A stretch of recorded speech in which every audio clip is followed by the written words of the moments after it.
السلام علیکم. دا وګورئ ماشاءالله دا د IMF قرضداري دي ښه. د IMF قرضدار ته وګوره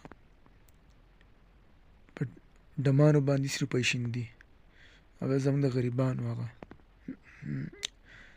په دوکان کې دغه ګورو یوني پسې ټاپیانې هغه پې شیندو.